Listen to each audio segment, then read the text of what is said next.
Broadcasting live from the secret base on the plain of Bablovia, this is Tap Tap Concede. I did not just make that up. No, I know. By the way. That's a legitimate place now. In the unverse. Ooh. Not the multiverse. It's the legally distinct, not legally distinct, but the... Are they? Canonically distinct. Yeah, it's actually a different universe. Huh. I didn't know that. I literally just found that out when I was looking up. I was like, wait, where is Unstable set? Also, there's 5 secret bases. How did Mishra get there? Urza, you mean? Or, yeah, how did Urza's This head is get the there? Unverse's Urza. Oh. I guess? I don't Bizarro know. Urza? I don't understand. Maybe Urza was from the Unverse. We'll have to ask Mark Rosewater when he's here next week. I'm Graham here with Kathleen and Cameron. We're going to talk about Unstable for the next half an hour. But first, we're going to crack a pack. Yeah. Yeah, all right. Cameron, roll that dice. 14. This side or this side? This side, side. I think. Oh, it's usually we can't. You know what? 1, You do you. 2, 3, 4, 5, 6, 7, 8, Some of those are open. 9, 10. Usually count from 11. over here, so Okay, that's okay. From the back here Yeah. or the front? Well, normally this. Oh, 2, 4, It's a madhouse. 8. This is thrilling content. 10, Listen to us count by 2s. 12, 13, 14 is Hour of Devastation. Hey. And this pack was given to us by Ben in mail time. Thank you, Ben. Yeah, it's been. All right. Hour This of is good. I'll Devastation, be able to that's very remember most of recent. this. Yeah. That's almost a new pack. Okay. How much Hour of Devastation draft did you do? A fair bit. All right, well, do you remember this card? Unquenchable Thirst. Yeah, it was okay. Yeah. 1 in a blue, creature enchantment. When it enters the battlefield, if you control a desert, you tap the creature, and the creature doesn't untap during its controller's untap step. I think this card started out bad, and then once people realized the deserts were rad, it's got taken more highly, but not super highly. It's the blue claustrophobia effect. Right? Yeah, It's not bad. It High got super meme annoying. value though. High meme value? Yes. Real thirsty. Yeah, when people slide into your DMs. Yeah. You can just send them Unquenchable back. thirst. Yeah. This card. I played against someone who had like 3 of these, and it was so annoying. Oh, that must have been backbreaking. Yeah, it was just all my big threats. They were just like, no. It's really, really frustrating. All right, next up we have Dutiful Servants, Meh. which was a fantastic callback art-wise to Amonkhet. Loyal retain, not loyal retainers. Loyal. Whatever. The 2/4 for 3. Yeah, that was In way Amonkhet, better. Real Yeah, good. and then it was just 1 more mana, but also 1 more toughness, but also way worse. Yep. Just a 2/5 was not good in this format. No. No. Next we have Kenra Scrapper. Oh, probably the best common red jackal warrior creature in the set. That's high I praise. agree with you. If you watch our streams, I was like, oh, this is probably the best red common. People were like, well, what about this card? Like, oh, yeah, oh, no, you're totally right. Well, it's probably the best red creature. And they're What like, about well, what this about this card? I'm like, okay, it's the best red jackal. Look, the point is, Kenra Scrapper is pretty good. it's very good, and it's Yeah. super annoying It's to play got against. menace. If you exert it, it's like a 4/3 menace. Like, that's miserable. Yeah, the important thing to remember is it always has menace. Yep. Yeah, Not just when you exert it. yeah. A lot of people forgot that. That's a good card. All right, there's Grizzly Survivor. When you cycle or discard a card, it gets +2/+0 until end of turn. It's a 2/3 for 2 and a black. It's not great as a 2/3 for 3, and even as a 4/3, it's like, oh yeah. Yeah. I believe in Hour of Devastation, you could do more of like the wacky cycling deck, like because Amonkhet could. was so fast, and like the cycling deck with the walls and stuff was actually sort of viable. This was But I not don't the think this payoff, was- though. no. Yeah, this is not the payoff. This was like card 22, 23 in the cycling deck. All right, ooh, Bitter Blow Sharpshooters. All stars. 4 and These a are green. very good. 4/4 vigilance reach. So good. Just a brick wall. I was very skeptical of these guys when I first saw the spoiler for the set because I was like, 4/4s. There's going to be 4/4s everywhere with eternalized creatures. They're just going to die. But as it turns out, there were not as many eternalized bodies running around as I thought. Also, you only paid 4 or 5 mana for your 4/4 with Vigilance and Reach, whereas they had to pay whatever the upfront cost was and then the eternalized cost. All right. Oh, Tekra's Avenger. This actually, I believe, was one of like the premier white commons, wasn't it? Correct. Yeah. Absolutely. It's not like this format was that long ago. I don't know why I'm like, was this card good? I'm pretty sure, yeah, it was good. 1 and a white for a 3/1, and you may exert it when it attacks. If you do, prevent all combat damage that would be dealt to it this turn. Super annoying. aggressive. Yeah. Just a 3/1's already aggressive, and in this format, it was just like, now I attack. Yep, You can't do anything. Wizards finally made the 3/1 for 2 mana good. Yes. Or useful. Sometimes, like, they've been trying for a while, right? Yeah. You see a lot of these, and most of the times they just trade for a 1/1. Yes. Yeah. Most of the time they still manage to trade down, even though they're a 2-drop. What was the one from Oath of the Gatewatch that couldn't be blocked by Scions? Oh, It was a core. Yeah, and it was a 3/1 for 1 and a white. Yeah, it And was a core wizard. Yeah, Yeah, and yeah. it was just like, well, this will just trade for any random Eldrazi Scion. No. No. No, will not. Too bad that the Devoid decks were still so much better in Oath of the Gatewatch. Yeah. All right, strategic planning. I don't think Yes. I've ever resolved this card. I was super happy to see this reprinted because this was first printed in P3K with a white border and has never been seen since. This was, I think, Marshall's most picked common. Really? Yeah, it's very good for the decks that want it. Right. That's Like, true. I mean, it's just card advantage, right? So you Yeah. look at the top 3, you get, well, not advantage, but selection. Because Well, you put one and in your hand, putting eternalized things or embalmed things yeah, I in was your about to say, graveyard it's is not side necessarily value. a disadvantage No. to get something into your bin. It's sort of like, Yeah. as long as you don't mind paying a little extra. I think Reanimator decks and Highlander like this card. Yeah. That's true. I don't recall it being like a draft all-star, but maybe I'm hallucinating. It was fine. it had a chance to be pretty good in draft. Yeah. Desert of the Glorified. These are so good. Yep. These were undervalued. The cycling deserts were really, really good. Well, because everybody fought over the uncommon deserts. If you could find one, yeah. Yeah. But this was good. Oh, yeah, sorry. Strategic planning was 1 and a blue for a sorcery. Oh, right. You look at the top 3 cards, 1 goes in your hand, the other 2 go in your graveyard. Desert of the Glorified is from the cycle that they enter tapped. This one taps for black, and it cycles for 1 and a black. So, yeah. I liked doing the cycling a desert, throwing it in the bin, then playing that 4/4 beetle that put a land back into Oh, play. yeah. Yeah, because like the thing is, like deserts didn't care if they were in play or in your graveyard. Scrounger of Souls. Scrunger. Scrungy Bunger. This guy was always terrible when I drafted him and always amazing when I played against him. Yeah, 4 and a white for a 3/4 with lifelink. Or 4 to black. 4 and a, why did I say white? 4 and a black for a 3/4 with lifelink. Yeah, guys, I had a couple good experiences with Scrounger of Souls, and then yeah, another couple instances where it was like, wow, I'm outclassed. Yeah, it's like, oh, it's a 3/4, won't trade for anything. And then, but in the games that I played against it, it was like, how has he gained 21 life off this thing? Yeah.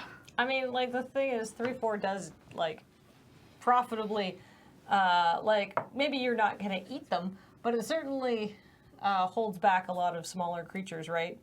Such as Defiant Kenra, a 2/2 for 2. Yep, finally. Red Bear. I mean, I guess Okay. they got this in, Eldritch Moon, I think.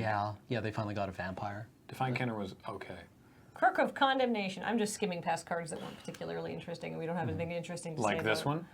Yeah, I mean, 2 mana artifact, 1 and tap, exile a card from a graveyard, and 1 and exile Crook, and to exile all cards from all graveyards. When Wizards R&D looks at a card and goes, why did we have to call it Relic of Progenitus? We can't reprint this ever. We need this card back. yeah, I feel like this was not printed Sideboard. necessarily for the set. Well, I mean, you could get some. You could. Some incidental value. You could get some Eternalize and embalm and- stuff. Actually, here's a question: when you eternalize a creature Yeah. that's in your graveyard, that card is still in the yard while that ability's on the stack, right? I believe so. Like, can does someone Eternalize can an someone ability? can someone pay for eternalize and you then exile the card that they're trying to eternalize? I don't think, know. I think you can. We'll have to check with the judge on that, or just read the comments below this video. Here's a card that I wanted to be amazing, and just Didn't quite get there? Overcome. Yeah. 3 green for a sorcery. Creatures you control get +2/+2 and trample until end of turn. Do you remember the pre-release we did for Hour of Devastation, and Adam Savadan had this card, and he was just like, he called his deck We Shall Overcome, and he was just going to trample over people. Yeah. We're like, oh my god, what a bomb. Overrun effects are always amazing. Turns out he never cast it and still won his games. Yes, but, Because Appeal to Authority is probably just better. yeah, but this card was always like, fine? It's tough to go super, super wide in this format. Yeah. 'Cause Like, it's- I saw this card do work, but rarely.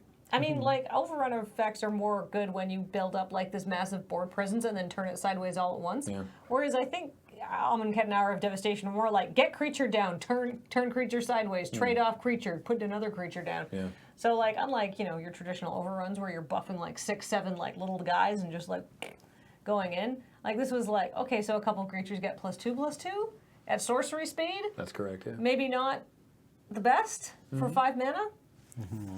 Dagger of the Worthy. Oh, yeah, sure. This one's okay, I guess. 2 mana equipment. The equipped creature gets +2/+0 and afflict 1, and it equips for 2. Fun fact: if you put this on a creature with afflict, those are separate triggers. It gets double afflict, like, you know, you can have double, like, lifelink and stuff like that. Yeah. There's a whole section in the Hour of Devastation judge video about how a creature could have double afflict. And it never came up. No, nobody ever did that. But we got a very good card for our rare. Oh. A card that, speaking of the Hour of Devastation pre-release, that I played to very good effect. Whoa, Hey. the Locust God. 4 blue-red for a 4/4 god with flying. Whenever you draw a card, create a 1/1 blue and red insect creature token with flying and haste. 2 blue-red, draw a card and discard a card. And of course, when the Locust God dies, return it to its owner's hand at the beginning of the next end step. Not even the beginning of the next upkeep. Next end step. Right? Yep. That's miserable. There's a lot of time in there for you to blow it away, but it's coming back probably unless your opponent has a very specific tech against it. Yeah, this guy's... I mean, there were some exile effects in this. Yeah, well, Crick of Condemnation, Yeah. right? That's but when like you get that, it. Yeah, that didn't feel good to have to bring in Crick of Condemnation. So, No, I mean, like, I would say the Locust God probably the worst of the 3 gods, but they're all incredibly powerful and good. Well, like Because the Locust Scarab God was, like, game-breaking, right? Yeah, well, it depends on the format. That's true. I think the Scorpion God was the worst. The Scorpion God? Which one was that one again? It's the one that put -1/-1 counters on things. Oh, yeah, never you mind. could get a lot of I value don't off of wanna it, talk but about- it was expensive. I just think that because this is also just a 4/4 flying body on its own, that you don't even need to activate its ability to start getting insects. Yeah, you can just wait, you could just, You just draw your card for the turn. yeah, as long as it survives. So obviously and people this weren't, like, particularly disincentivized to, I mean, they were, but at the same time, it's like, right? so obviously this would be our first pick. Correct. If not, our best uncommon is Overcome because the other 2 are Dagger of the Worthy and Crook of Condemnation. Yeah. So if you don't feel like taking Overcome, Which I don't. these are the commons that I think stand out are Kenra Scrapper, Bitterbow Sharpshooters, Desert of the Glorified, and probably my first pick is actually just Oketra's Avenger, even though there's no other white cards here. I mean, you take that and it's a good Wheel. signal. Yeah, just be like, I'm in white. Yep. I mean, I don't know. I think I'd go with the Sharpshooters. Yeah, that's fair. But yeah, I think you might be correct with Oketra's Avenger. Just go aggressive. Yeah. Cuts white pretty well too. So, welcome to the land of silver borders. Unstable is not back. The unsets are back. Finally, Unstable is here. Unstable is here. After years of Mark Rosewater teasing and trying and saying, well, I'd really like to do a 3rd unset someday. Finally, Unstable is here, and this time they did world building. Yeah. Like Yeah, it's not just a bunch of magic jokes. Yeah. Do you know how few cards were in the first 2 unsets? Very few. Like, I'd they be were willing to, not. like, whenever we run across one of the packs here, we've seen all the cards before. Like Unglued, Unhinged, which was the first one. We have one? Here we go. Unglued, I thought? Yeah, Unglued was the first one. There's like 100 and something. Like it's pretty low, and Unglued has a little over 200. Right. Or Unhinged has a little over 200, I think. Unstable is actually a full, intended to be drafted set. Whereas, like, I did an undraft once, and I kept seeing a lot of the same cards over and over again. So I'm excited that they've taken basically what they learned when they were designing Conspiracy, which was great, and was designed to be like a fun, self-contained draft environment. And then they've applied that to the wackadoo mechanics Right. of the silver bordered unset. Yeah, I feel like a lot of people when Conspiracy came out, they're like, oh, this is kind of like an unset light. This has got all these wacky cards that, you know. Unglued has 88 cards. Thank you. Wow. 88. Came out in 1998. Yeah. Unhinged has 172 cards. Came out in 2004. And that's still super small for a Yeah. set. That's the size of a very small set. And so I like that. I like also that there's a lot of cards. Obviously, there's some cards in here that are just absolutely bonkers, right? But Huh. Perfect. neat. Well then. Flawless timing. Yeah.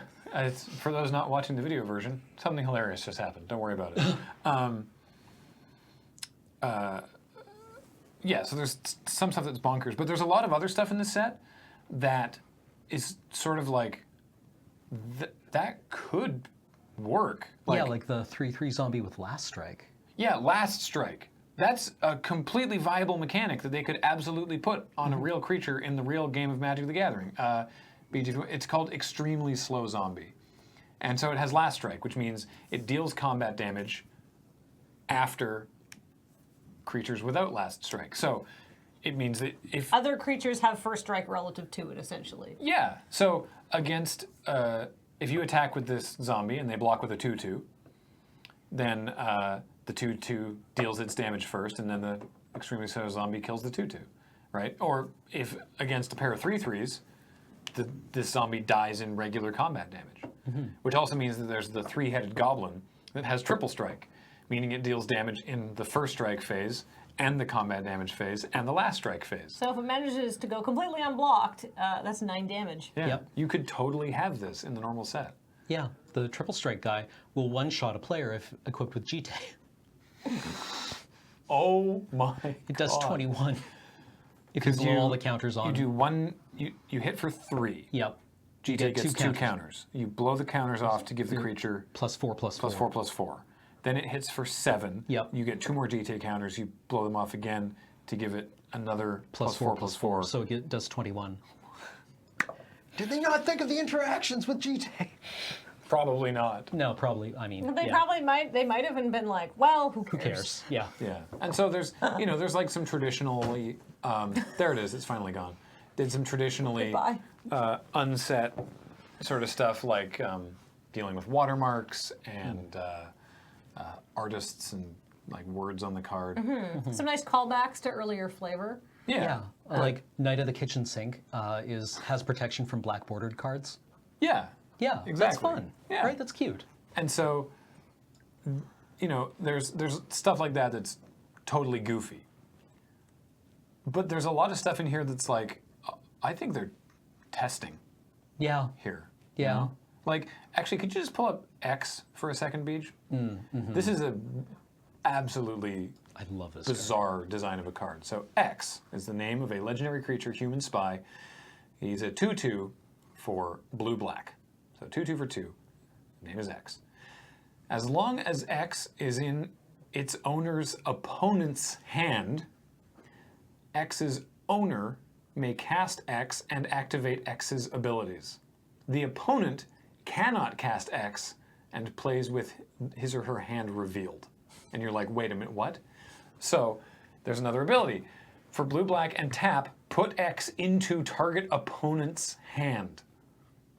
And then for 3 blue, black, you may play a card in the same hand as X without paying its mana cost. So basically, whatever they have, you have, and you can pay 5 to cast it. At Yeah. instant speed. Yeah. Yeah. To note, that last ability works in your hand as well.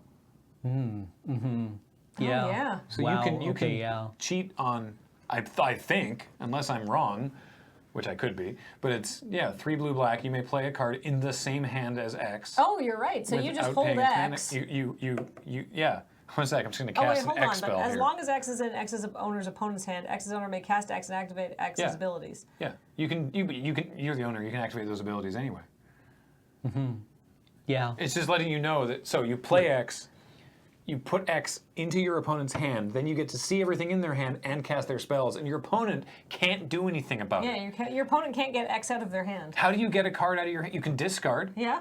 I guess And they there could are a force couple- themselves to discard. There's some discard elements in this yeah. format. Yeah. Like I can't remember any of the spells, but I'm like pretty sure you can discard cards. Yeah. Yeah. I just think this is super, super interesting. Yeah, no, it's a rad bit of design. Does it also not mean that your opponent, because they have it, can they not cast blue and a black and put it into, because this is put X into target opponent's hand, if like, Yeah. well, they're holding it. That opponent cannot cast X. Ah, I see. Yes. Sorry. It's okay. No, this is definitely gonna be the cause of many a judge call. Yeah. For- I hope someone opens Yeah. this at the Yeah. the pre-release. And the judge call will be, what? Yeah, don't What? stop. Huh? What? And then somebody will make an X gonna give it to you joke. Yeah. And then everybody will be like, yes, thank you. That's the fourth time I've heard that today. Oh, hey, this is something interesting. We talked about Knight of the Kitchen Sink, which is the 2/2 for white with First Strike and protection from black borders. Yes. So there's only one black border card in Unstable, and it's only kind of in Unstable, which is Steam Flogger Boss. So we can take a look at Steam Flogger Boss. So this was the card from Future Sight where this whole contraptions and riggers joke came from. And to print Steam Flogger Boss in Unstable with a black border, Steam Flogger Boss is on the land sheet. Okay? What that means is Steam Flogger Boss shows up in the land slot of the boosters. Ha! Now, So you either get a land or a steam flogger boss? yeah, now most of the time you'll get a land, but you could get a Steam Flogger Boss. When you're drafting, you like the lands. So generally, when you draft at like your store or with friends, everyone just takes out the land and the token and chucks it in the middle of the table. Those are yours. As the person opening the pack, the token and the land are yours. So this is word of God from Mark Rosewater. If you open Steam Flogger Boss, you just get him, Oh. and you can play him in your deck. It's just a Oh. free pick. You just get Oh. Steam Flogger Boss, then you make your first pick out of that booster. Aw. So Okay. Yeah. Wild. So if you open Steam Flogger Boss in your land slot, you just get it. Does that also mean that, because you're saying everyone just throws them into a thing in the table anyway, Well, I mean, are you to- revealing the fact that, oh, I've pulled this? You know. I don't think know. So. I honestly don't know if you have to. Also, people probably won't be chucking their lands away in Unstable because the Unstable, traditionally the unset lands are very, very cool and especially spicy and will be worth a lot of money. There's no exception here, by the way. Yeah, These these are- are gorgeous. They got John Avon to go and do a bunch of full art land. Hey, John, we're doing another unset. Get your paintbrush ready. Yeah. Yeah, the That's swamp. That's a good swamp. Everyone's going to want that island. Oh yeah. Or it's just gonna cycle through now. What have you seen that you're... Apparently, this mountain is based on a real mountain in Italy. Oh, really? I can't remember what it's called, but apparently it's a real mountain. Hmm. That island, though, gorgeous. that's like classic island. People Hmm. are gonna be. That's a spicy island, and that's a nice forest. No one does forest like John Avon. Nope. No, this is Agreed. not like my favorite set of John Avon lands, but they're very nice. Very, very good. What have you think it guys might seen be. that's notable from... My favorite card, I think, is the Grand Calcutron. Oh, yes.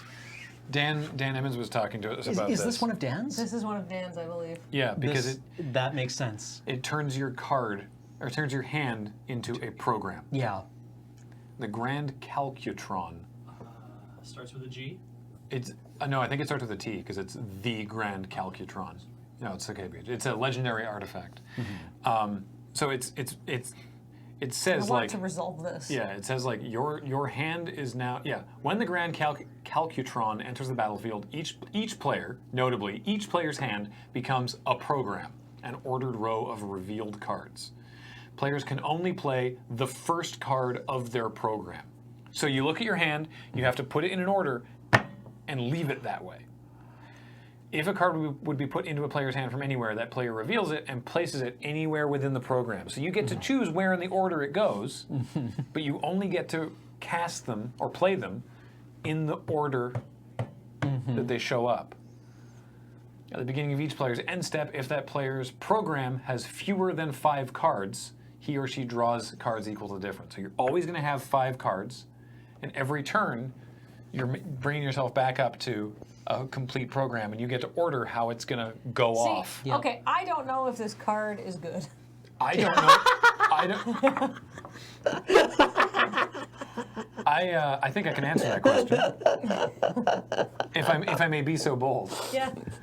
I mean, it's funny. I don't think it's good at all. I think it's terrible. I think it's probably pretty awful, but I love it, and I can't wait to play it or Yeah. play against it. I want to resolve. I think I broke Cameron. The thing I'm curious about is that they say you put it in an order, and you must play the first card. Yeah. But is the first card, when you're holding your cards, going from left to right, or is the first one Well- being the one on top and how you hold it? Both play the hands are revealed, so both players would have to Like, agree put them on. in an order. Be like, this Like, is my order. Yeah. Right. No, but here's the thing. If I have fewer, like if I'm down to like 1 or 2 cards and my Uh-huh. opponent has like a grip of 7, Yeah. this card is super good because I get to get a lot of cards out of it. Yeah. But then I don't. I get to draw like 4 cards at the end of turn, or maybe 3 or something like that. So that's good. It just rewards planning. Yeah. Yeah. Like this rewards like your ability to like say, okay, I know what my opponent's hand is, so they have to play this next, which means depending on what I draw, I can respond to it. But that information is open, so your opponent's like, Yeah, so there's all this Right. reordering of cards. yeah. The and it's, downside is like, that as the active player, I believe you would have to order Oh wait, first. no. Would you have to order first? Or does that mean your trigger goes on the stack first? Each player's hand becomes a program player's. Oh, so many judge calls. yeah. I know. I think. This is rad. I love this. I love it so much. I want see- to play with it. I want to play it too, but I'm just trying to like figure out like, is it worth me spending a card and only 2 mana? I admit to how much card advantage can I get over my opponent? I love I this don't card and I think- want to play it. Yeah, I don't think. I think you're coming at this from the wrong angle. From the decidedly unsportsmanlike unset. And I mean, like how confident are you in your ability to outplay your opponent? yeah, because all the information's Depends there. on who I'm playing. All the information's there, and you have to think ahead and strategize. Yeah. The other It's card like a that chess machine. Yes. the other essentially. card that I really loved is it's another blue-white rare. It has a knight holding a punch card with covered in moths, and she's Oh, trying to hit it with a fly swatter. That one looked. That was amazing. It's a sorcery. What the hell was it called? I have it on my phone here. Let me look at it. Hot fix. Yes, thank you. I knew it was some sort of programming thing. Yeah, you have 10 seconds.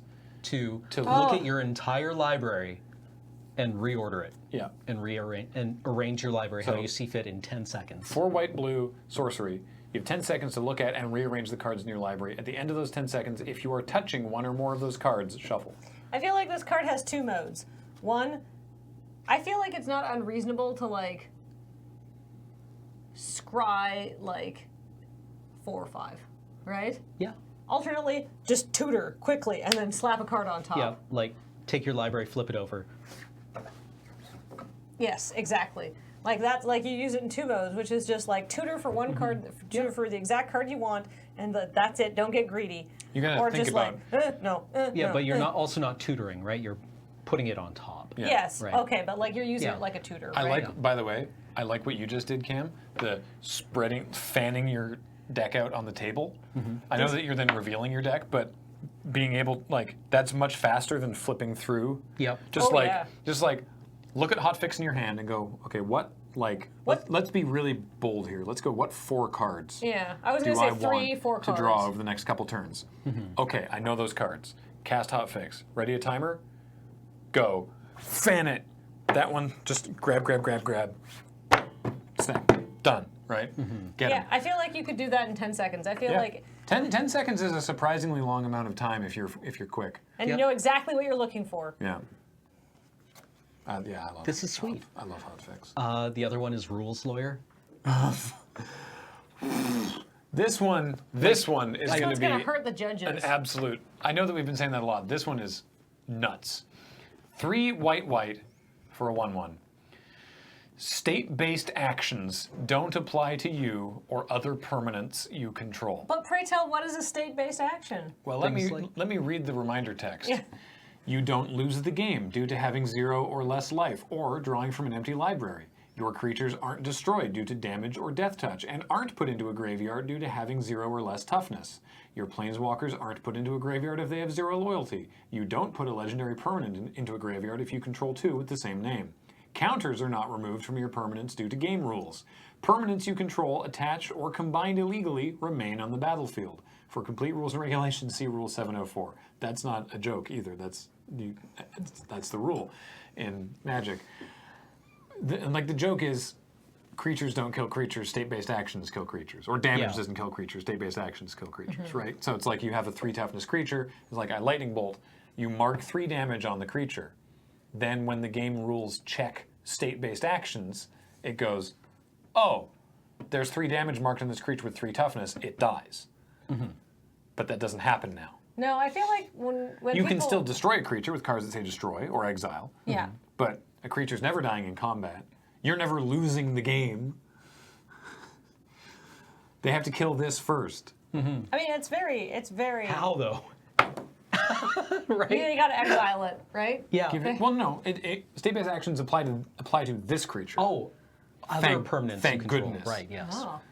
Right. So they can kill this creature unless you have counter magic or give it hexproof or something. Yeah, I feel like what's going to happen is that somebody's going to be like, Judge, my opponent resolved rules lawyer, and the judge will sigh, pull up a chair, and just sit down next to that match, and just like wait, and they'll be like, no, that's a state-based action.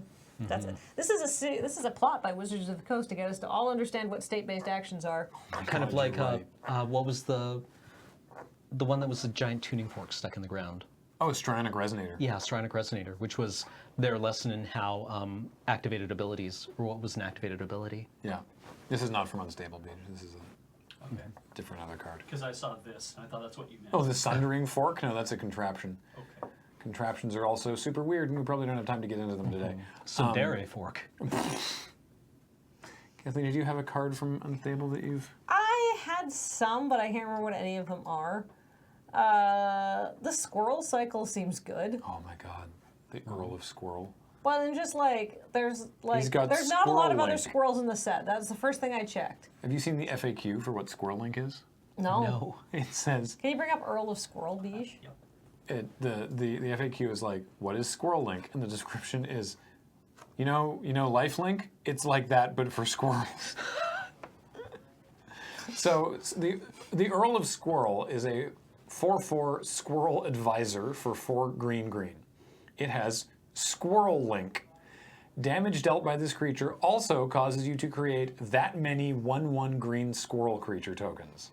Creature tokens you control are squirrels in addition to their other types, so any token you have is a squirrel, and other squirrels you control get +1/+1. I feel like he's not a legendary squirrel advisor, because otherwise someone is going to build a totally broken squirrel commander deck. Only until January 15th.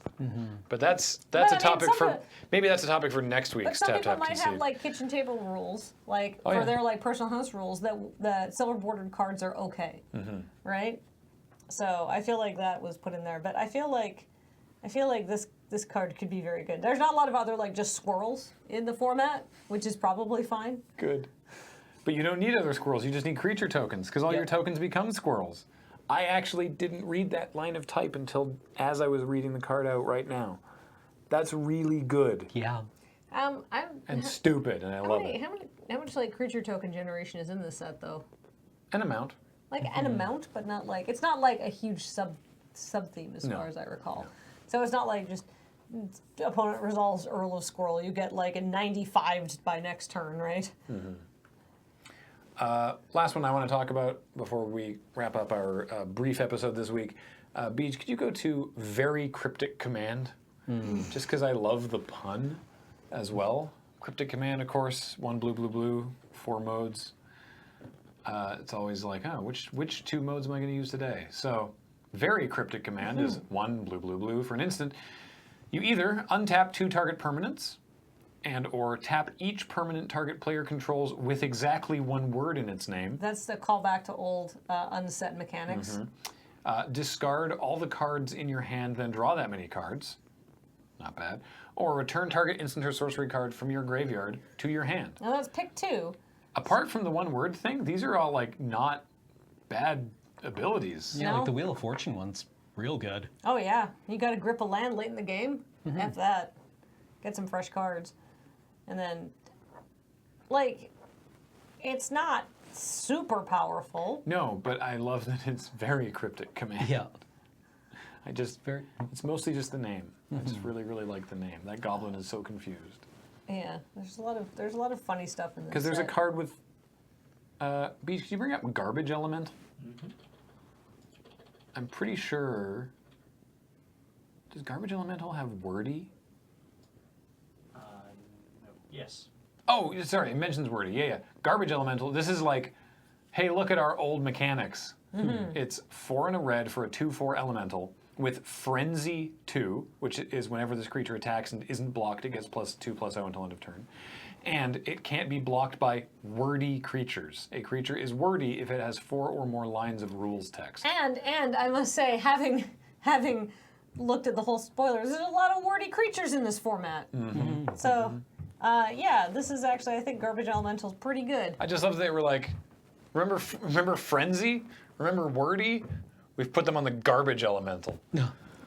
What are they saying about these mechanics? That I they're think- not good, and this is the only place they appear in the set. I feel like for a lot of the time, Garbage Elemental will be a 4/4 that can't be blocked.